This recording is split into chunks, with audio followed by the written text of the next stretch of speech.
Hello everybody, my name is Kate Olaf and welcome to my channel. In this video, I'm going to be sharing my thoughts with you as to whether or not you should get your real estate license in the near future. I decided to make this video because as of recently, I've been getting asked by a lot of my peers whether or not they should get their real estate license and start pursuing a career in real estate. And I've been trying to explain the whole process to them, but I figured it'd be better if I just made an in-depth video about it. I think that social media can put on a front and not realistically display the process behind what a job actually entails. So with that being said, I want to go over two key points in this video that will break down the entire real estate process and give you a better understanding of whether or not it's something for you. The first point I'll cover is the type of person that does well in real estate. And the second point that I'll cover is the competition aspect in real estate. Before we move on and go over the points, I'd like to just say that I myself am a licensed real estate agent here in Southern Arizona, and I have been for the past 2 years. I firsthand have experienced what you can expect starting in real estate, and so everything that I'll be going over in this video is backed by my brief experience. So let's start off with the first key point.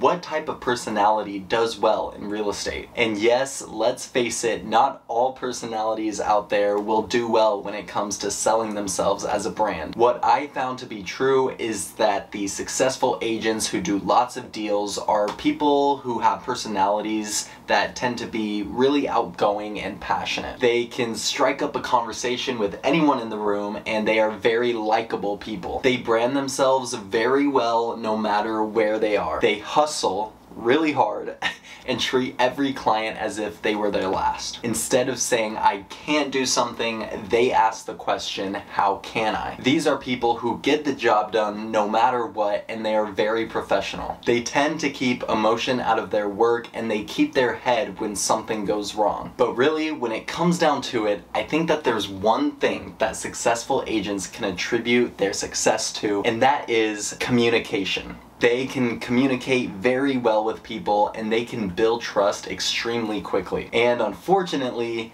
this is not something they teach in real estate school.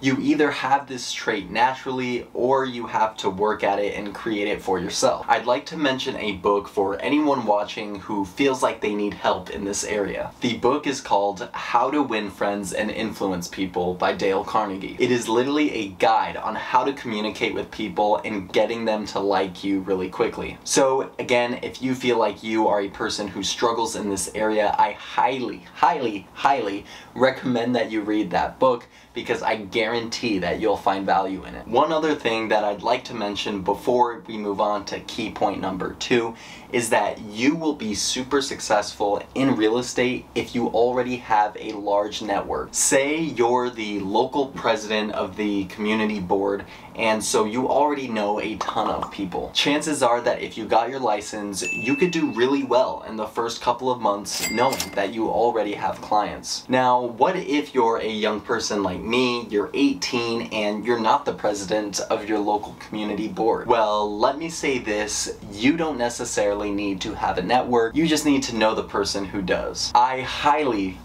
recommend that if you want to pursue a real estate career, then you need to get to know someone who's already in the business and willing to show you the ropes when you get your license. For instance, my broker is my uncle, and my mom is also an agent, so they were my connections in the industry. But by working directly with my uncle, I get access to all of his knowledge, and I get access to his network that he's been working on for the past 15 years. Without knowing him, I would have had to go out of my way to find another broker and learn their strategies. So I strongly suggest that you know someone in the industry who is willing to help you get started. Now, this doesn't mean you won't make it if you don't have any connections. However, with connections, it makes the whole onboarding process a lot easier, and most importantly, a lot quicker. Alright, so now with the second point, which is, what does the competition look like in real estate? Well, as most of you probably already know, know, there are a crap ton of agents out there. I mean, just in my area of Tucson, there are approximately 6,500 real estate professionals. And nowadays, there aren't only other agents that we have to compete with, but there are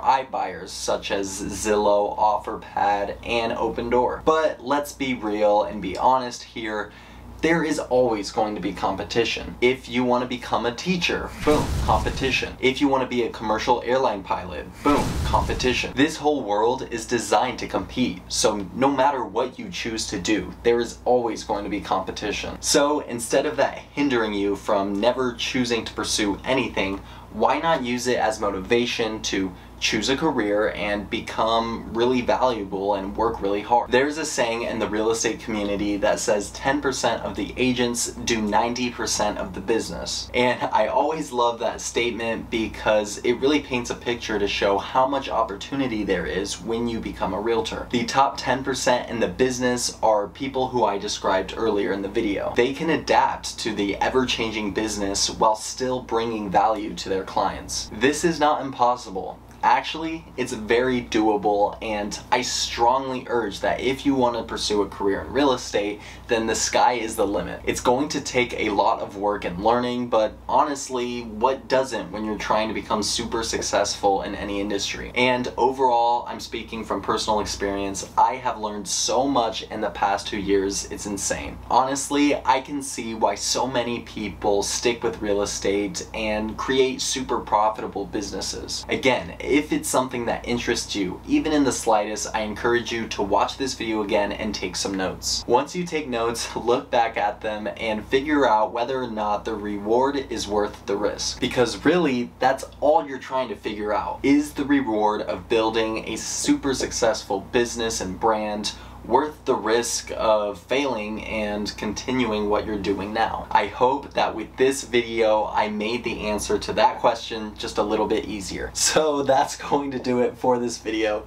Make sure to like if you liked it, dislike if you didn't, comment down below, subscribe to the channel, and tap the notification bell when you do, that way you don't miss out on any of my new videos. If you don't follow me on my socials, I'm posting there pretty much weekly, so make sure to go check it out. You can find me at Kate Olaf everywhere. And as always, I'm Kate Olaf, and I will see you in the next one.